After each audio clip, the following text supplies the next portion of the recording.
मैं अब दादी बन चुकी हूँ, क्यों बुला रहे हो बार बार कोर्ट। राजस्थान के अजमेर की पुरानी पीली दीवारों वाली पोस्को कोर्ट में पिछले दिसंबर एक औरत का गुस्सा अचानक फूट पड़ा।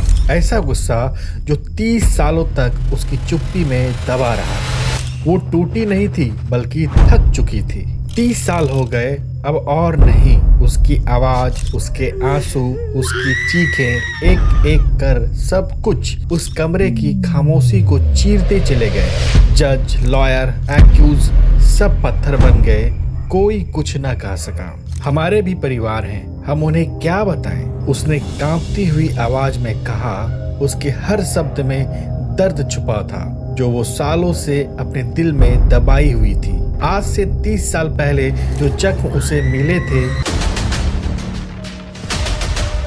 वो आज भी ठीक नहीं हुए थे। ऊपर से इंसाफ के लिए बार बार कोर्ट में आकर उन जख्मों को याद करके वे तंग हो चुकी थी और इसलिए वो इसे हमेशा हमेशा के लिए खत्म कर देना चाहती थी। आप बेहद अच्छी तरह से समझ पा रहे होंगे कि आखिर हम किस घटना की बात कर रहे हैं। हम बात कर रहे हैं राजस्थान के सबसे डार्केस्ट अजमेर सेक्स स्कैंडल की, जिसमें 1990 से लेकर 1992 लगातार 2 सालों तक तकरीबन 100 से ज्यादा हिंदू लड़कियों का ब्लैकमेल कर घिनौना बलात्कार का शिकार बनाया गया।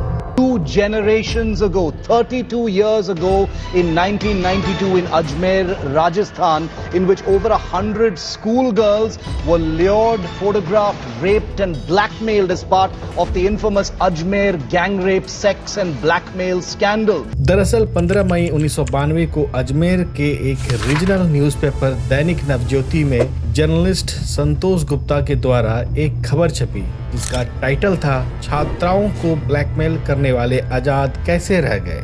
इस खबर में संतोष गुप्ता ने थोड़ा सा हंसकर 2 तस्वीरें काट छांट कर लगाई जिसमें कल्प्रिट्स किसी लड़की को प्रताड़ित करते हुए नजर आ रहे थे। उन्होंने सोचा कि शायद लोगों को जागरूक करने के लिए और उनका जमीर जगाने के लिए यह तस्वीर काफी होगी, पर ऐसा नहीं हुआ और इसलिए इसके अगले दिन संतोष गुप्ता ने जो तस्वीर अखबार में डाली उसे देख सब सन्न रह गए। 16 मई 1992 दैनिक नवज्योति अखबार, हेडिंग था ब्लैकमेल कांड की जानकारी गुप्तचर विभाग ने 5 माह पूर्व दे दी थी और इसके साथ इस बार जो संतोष गुप्ता ने तस्वीर डाली थी उसमें यह स्पष्ट रूप से नजर आ रहा था कि कैसे 2 दरिंदे एक छोटी सी बच्ची का शोषण कर रहे थे और अंततः तस्वीर देखने के बाद लोगों का दिल पसीजा, उनकी अंतरात्मा ने आवाज लगाई और उनका जमीर जाग उठा और लोग इस अत्याचार के खिलाफ सड़क पर उतर आए। भीषण धरना प्रदर्शन और पूरा अजमेर शहर बंद हो गया। पर सबसे बड़ी शॉकिंग बात ये थी कि इस दरिंदगी से भरी घटना के तार जहां जुड़ रहे थे वो और कोई जगह नहीं बल्कि राजस्थान का प्रसिद्ध और बेहद धार्मिक मोइन अल दीन चिश्ती का दरगाह था, जिसे लोग अजमेर शरीफ दरगाह कहकर भी बुलाते थे। The accused, which included influential individuals associated with the Ajmer Sharif Dargah, exploited and gang raped scores of schoolgirls. इससे पहले कि मैं आपको इस दरिंदगी से भरी घटना की कहानी बताऊं, आपको मैं क्लियर कर देना चाहता हूं कि इस वीडियो में मैं हिंदू मुस्लिम वाला कार्ड नहीं खेलने वाला और ना ही मैं किसी पॉलिटिकल पार्टी को इसके लिए जिम्मेदार ठहराने वाला हूं, क्योंकि यह घटना इन सारी चीजों से बिल्कुल परे थी। यह घटना मानवता को शर्मसार करने वाली थी, जहां किसी एक धर्म के लोग नहीं बल्कि अलग अलग धर्म के लोगों ने सिर्फ उन नाबालिग बच्चियों का शोषण किया, साथ ही उन्हें एक साथ ऐसा घाव दिया जो मरते दम तक उन्हें दुख देने वाला था। For over 30 years, the constant summons to court, often accompanied by policemen arriving at their doorsteps, became a painful reminder of the ordeal for the victims. 1990 का साल था। अजमेर के सावित्री स्कूल में 12th क्लास में एक गर्ल स्टूडेंट पढ़ा करती थी जिसका नाम गीता था। गीता कांग्रेस पार्टी ज्वाइन करने को शुरू से काफी एम्बिशियस थी। उसका पॉलिटिक्स में काफी इंटरेस्ट था और इसलिए वो किसी ऐसे इंसान की तलाश में थी जो कि उसे यूथ कांग्रेस पार्टी में एंट्री दिला सके। ऐसे में उसके मेल फ्रेंड दीपक ने उसकी हेल्प करी और उससे कहा कि वो ऐसे किसी को जानता है जो उसकी कांग्रेस ज्वाइन करने में हेल्प कर सकते हैं और फिर एक दिन जब वो दोनों रास्ते से साथ जा रहे थे तो उनके सामने अचानक एक ओमनी वैन आके रुकी और उसमें 2-3 लड़के बैठे थे, जिसमें से 2 लड़कों को दीपक जानता था। पहला फारूकी चिश्ती और दूसरा नफीस चिश्ती। ये दोनों ही शख्स उस वक्त पर यूथ कांग्रेस के मेंबर हुआ करते थे, पर इनकी पहचान इससे भी बड़ी इनकी फैमिली से थी। दरअसल ये दोनों ही लड़के अजमेर शरीफ दरगाह के केयर टेकर माने जाने वाले फैमिली से बिलोंग करते थे और इसलिए इनका न सिर्फ पूरे एरिया में दबदबा था बल्कि पुलिस प्रशासन भी इनके पैरों की धूल थी और लोग अजमेर शरीफ दरगाह पर जाने से पहले इनके हाथ चूमा करते थे। तो दीपक ने नफीस और फारूक से गीता की जान पहचान कराई और उनके कांग्रेस से कनेक्शन के बारे में बताया, जिससे गीता को भी वो काम के आदमी लगे। फारूक और नफीस ने भी गीता से काफी प्यारी और मीठी बातें करी और उसे आश्वासन दिया कि वो उसकी कांग्रेस ज्वाइन करने में काफी मदद करेंगे। उसके बाद वो अपनी वैन लेकर वहां से चले गए। वहां से जाने के बाद अगले कुछ दिनों में चिश्ती ने गीता से फॉर्म 66 भी फिल कराया और उसका पासपोर्ट साइज फोटोग्राफ भी मांगा, जो गीता ने बेझिझक उन्हें भी दे दिया। अब तक गीता को नफीस और फारूक दोनों ही सही आदमी लगे और उन पर थोड़ा भी शक नहीं हुआ। बहुत विश्वास करने लगी और उसे यह पता नहीं था कि उसका यही विश्वास आगे चलकर उसकी जिंदगी नरक बनाने वाला था। और कुछ ही दिनों बाद जब चिश्ती ब्रदर्स ने अपनी ओमनी वैन में गीता को स्कूल तक लिफ्ट देने के लिए पूछा तो मान गई और यहीं से शुरू हुई दरिंदगी का गंदा खेल।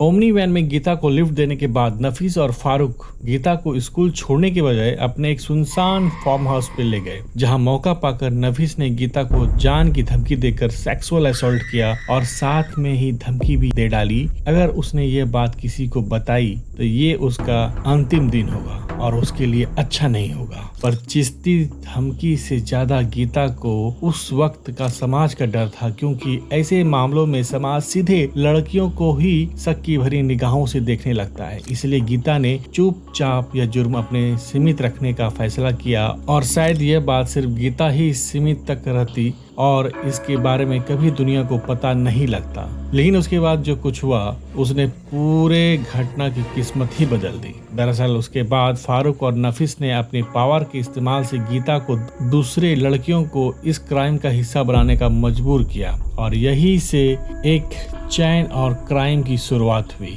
जिसमें पहले गीता नफीस और फारूक को अपना भाई बताकर अपने स्कूल की दोस्तों से मिलवाती थी और फिर किसी तरह नफीस और फारूक उसे अपने फार्म हाउस पर लेकर सेक्सुअली असोल्ट किया करते थे और ऐसे करते करते उन्होंने सैकड़ों लड़कियों का अपना शिकार बना लिया था। और ऐसा नहीं, उसके साथ सेक्सुअल असोल्ट सिर्फ फारूक और नफीस ने किया, बल्कि उसके अलावा कई दर्जन और लोग थे जिन्होंने 2 साल टाइम पीरियड में इन नाबालिग लड़कियों का रेप किया। हालांकि शुरुआत के दिनों में चिश्ती ब्रदर्स ने इन सेक्सुअल असोल्ट का कोई फुटेज नहीं बनाया था। इसकी शुरुआत तब हुई जब नफीस के ही 2 गुंडे पुत्तन अलाहाबादिया और सोहेल गनी ने उन रेप विक्टिम्स में से एक को सड़क से उठा लिया और फार्म हाउस पर ले जाकर उनका रेप किया। साथ ही साथ उनके न्यूड पिक्चर्स भी अपने कैमरे में क्लिक कर लिया और इसके बाद इससे ये फोटो और वीडियोस का सिलसिला काफी तेजी से आगे बढ़ने लगा। अब आप सोच रहे होंगे आखिर उन लड़कियों ने पुलिस को रिपोर्ट क्यों नहीं किया, बल्कि उन्होंने ये हिम्मत भी एक बार की थी, लेकिन इसका जो रिजल्ट निकल कर सामने आया वो ये बताने के लिए काफी है कि क्यों ये चेन ऑफ क्राइम्स पुलिस प्रशासन के नाक के नीचे 2 सालों तक चलता रहा।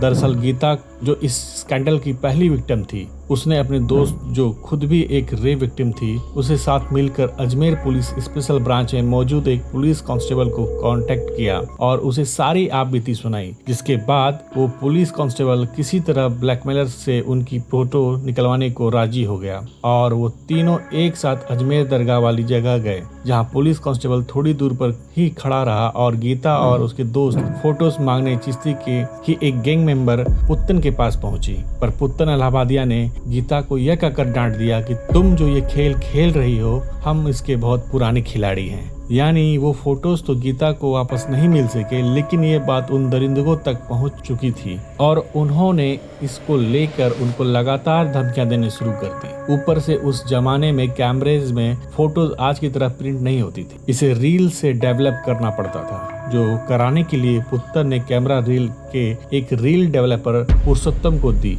और पुरुषोत्तम ने उन रील से डेवलप किए गए फोटोज का बिजनेस शुरू कर दिया। वो इसकी कॉपीज बनाकर लोगों को चोरी छिपे बेचने लगा और देखते ही देखते ये सारी पिक्चर्स अजमेर के घर घर में पहुंचने लगी। और इसी दौरान जब पुरुषोत्तम ने अपने पड़ोसी देवेंद्र जैन को किसी मैगजीन में पोर्नोग्राफी इमेजेस देखा तो उसने देवेंद्र को उन फोटोज के बारे में बताया जो खुद सेल किया करता था। पुरुषोत्तम ने ये पिक्चर्स देवेंद्र को दिए, पर देवेंद्र जैन ने जैसे ही पिक्चर्स देखी वैसे ही उसे समझ आ गया और उसने ये चुपके से सारी फोटोज की कॉपीज 2 जगह पर भेजी। पहला तो वीजीपी यानी कि विश्व हिंदू परिषद और दूसरा दैनिक नवज्योति अखबार, जहां ये जर्नलिस्ट संतोष गुप्ता के हाथ लगी। दरअसल अजमेर में लड़कियों के मरने और गायब होने की घटना उस वक्त पर काफी आम हो गई थी, पर यह पहली बार था जब इस घटना से जुड़ी कुछ तस्वीरें बाहर लीक हुई और इसलिए जैसे ही ये वीएचपी के हाथ लगी तो उन्होंने ये पिक्चर्स पुलिस को पास किया। उधर संतोष गुप्ता भी इस पर अपना पूरा होमवर्क कर चुके थे और अब बारी थी इस घटना को लेकर अजमेर वासियों को नींद से जगाने की, जो कि उन्होंने 21 अप्रैल 1992 को इससे जुड़ी एक खबर अपने अखबार दैनिक नवज्योति में छाप कर किया। लेकिन इससे लोगों के बीच कुछ खास असर नहीं हुआ, क्योंकि सीधी सी बात थी, उन्हें इससे क्या मतलब, इनमें उनकी बच्चियों का नाम थोड़ी ही था और अगर कहीं उनकी बच्चियां इसमें विक्टिम भी थी तो उन्हें इस बात की खबर कहाँ थी। और इसलिए जब अप्रैल वाले खबर का लोगों पर असर नहीं हुआ तो संतोष गुप्ता ने मई 15 से मई 17 तक कुछ ऐसे तस्वीर अखबार में पब्लिक किए जिससे फाइनली लोगों का झकझोर कर रख दिया। वो 18 मई को धरना प्रदर्शन पर उतर आए और पूरा अजमेर शट डाउन हो गया। संतोष ने अपने इस आर्टिकल में यह क्लेम किया था कि होम मिनिस्ट्री को ये पिक्चर कई महीने पहले मिल चुकी थी, पर उन्होंने इस पर कोई एक्शन नहीं लिया क्योंकि ये सारे लोग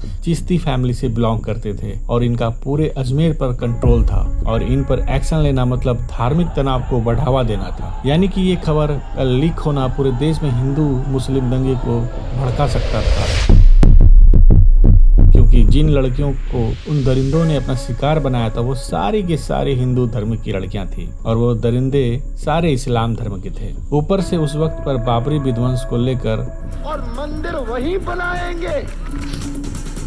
Led by Hindu nationalist leaders, the mob broke police barricades, climbed the dome of the mosque, and और कार सेवक यात्रा को लेकर देश में काफी तनाव का माहौल था। पर जरा सोचिए, क्या बस इस डर से कि देश में हिंदू मुस्लिम दंगे भड़क जाएंगे, सरकार को अपने देश की बेटियों के साथ हो रही इस दरिंदगी को रोकना नहीं चाहिए था? ये सरकार की एक बहुत बड़ी नाकामी थी। रेप करने वाले मुस्लिम थे, पर फुटेज बनाने वाले, उन्हें खरीदने वाले हिंदू और अन्य धर्म के भी थे। तो वीएचपी के कहने पर और लोगों के धरना प्रदर्शन के बाद फाइनली 27 मई को पुलिस ने एनएसए यानी नेशनल सिक्योरिटी एक्ट के तहत इस स्कैंडल के कुछ एक्यूज्ड को अरेस्ट किया और 3 दिन बाद नॉर्थ अजमेर के डीएसपी हरि प्रसाद शर्मा ने गंज पुलिस स्टेशन में सभी दोषियों के खिलाफ एफआईआर फाइल कर दी और केस काफी सेंसिटिव होने के कारण उसे तुरंत सीआईडी क्राइम ब्रांच को ट्रांसफर कर दिया, जहां एनके पटनी ने जयपुर से आकर इस केस की इन्वेस्टिगेशन स्टार्ट करी। और वो खुद बताते हैं कि उस वक्त पर यह केस उनके लिए कितना ज्यादा हाई प्रोफाइल था, क्योंकि जो एक्यूज थे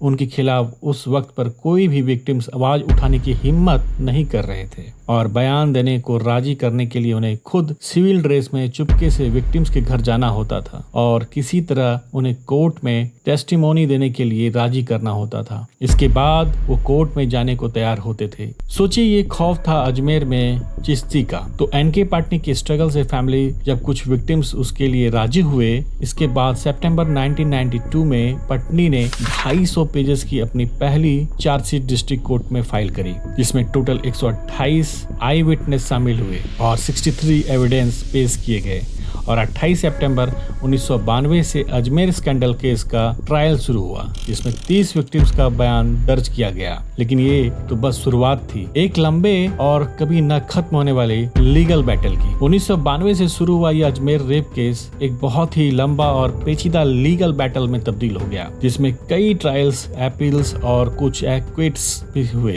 कुल मिलाकर इस केस में 18 को आरोपी बनाया गया था, जिसमें से एक आरोपी पुरुषोत्तम ने 1994 में सुसाइड कर लिया। वहीं पहले जिन 8 आरोपियों का ट्रायल हुआ उन्हें 1998 में डिस्ट्रिक्ट सेशन कोर्ट में उम्र कैद की सजा सुनाई थी, लेकिन 2001 में राजस्थान हाई कोर्ट ने उनमें से 4 को बरी कर दिया और 2003 में सुप्रीम कोर्ट ने बाकी आरोपियों को सजा घटाकर 10 साल कर दी। जरा सोचिए, इससे उन सैकड़ों लड़कियों पर क्या बीती होगी। यही बाकी एक्यूज्ड को अगले कई दशकों में अलग अलग समय पर गिरफ्तार किया गया और ट्रायल चला, लेकिन मेन एक्यूज्ड फारूक चिश्ती ने मेंटली अनस्टेबल होने का बहाना बनाकर कई सालों तक खुद सजा दिलवाने से बचा लिया। लेकिन अंततः 2007 में एक फास्ट ट्रैक कोर्ट ने उन्हें उम्र कैद की सजा सुनाई थी। पर यहाँ भी साल 2013 में राजस्थान हाई कोर्ट ने ये मानते हुए कि उसके काफी सजा भुगत ली है, उसे रिहा कर दिया गया। कोर्ट का इंसाफ उन सैकड़ों रेप पीड़ितों के लिए अच्छा नहीं था। नफीस चिश्ती, जो पहले से ही एक हिस्ट्री सीटर था और ड्रग पेडलिंग जैसे मामलों में भी एक्यूज था, 2003 तक फरार रहा और आखिरकार दिल्ली पुलिस ने उसे एक बुर्का पहनकर भागते हुए पकड़ा। एक और आरोपी इकबाल भट्ट 2005 तक गिरफ्तारी से बचता रहा, लेकिन जबकि सोहेल गनी चिश्ती ने 2018 में सरेंडर किया। इन सारे अरेस्ट के साथ वे सर्वाइवर्स जो भी कोर्ट में गवाही देने को तैयार या सक्षम थे, उन्हें बार बार कोर्ट बुलाया जाता रहा, जिससे वो काफी परेशान हो गए और उन्हें कोर्ट में चिल्लाकर ये तक कहना पड़ा कि उनकी अब उम्र हो चुकी है, उनके पोते पोती हैं, उन्हें वो क्या जवाब देंगे। I am now a grandmother. Leave me alone. We have families. What do we tell them? Cried a gang rape survivor back in 2021 after being summoned to the court again. और इस प्रकार दिन हफ्तों में बदलते गए, हफ्ते महीने बन गए और महीने साल बदलते गए और तकरीबन 32 वर्षों के लंबे इंतजार के बाद आखिरकार उन्हें न्याय मिला, जब 20 अगस्त 2024 को अजमेर की विशेष पॉस्को अदालत ने 6 दोषियों को नफीस चिश्ती, सलीम चिश्ती, इकबाल भाटी, नसीम उर्फ टार्जन, सैयद जमीर हुसैन और सुहेल गनी को आजीवन कारावास की सजा सुनाई और प्रत्येक पर 5 लाख रुपए का जुर्माना भी लगाया और सारे विक्टिम्स को मुआवजे के रूप में 30 लाख रुपए देने का ऐलान किया। पर शायद यह 6 आरोपी भी मर्सी पिटीशन डालकर आने वाले साल में छूट जाएंगे और देश में रेप्स का सिलसिला यूं ही चलता रहेगा। तो दोस्तों, ये थी कहानी अजमेर रेप स्कैंडल की, जिसमें विक्टिम्स को इंसाफ मिलते मिलते इतनी देरी हो गई कि उनमें से कई अब इस दुनिया में भी नहीं है। ऐसी घटनाएं हमें एहसास दिलाती है कि पावर और पैसे के आगे एक आम इंसान की इज्जत और जान की इंडियन जुडिशरी सिस्टम में कोई कीमत नहीं है, क्योंकि अगर उनकी कीमत होती तो शायद इस स्कैंडल का शिकार एक भी नाबालिग लड़की नहीं बनती। वैसे आप इस मुद्दे पर क्या सोचते हैं? हमें नीचे कमेंट्स में अपनी राय बताएं और अगर वीडियो इन्फॉर्मेटिव लगा तो लाइक करना ना भूलें। Thank you very much. जय हिंद।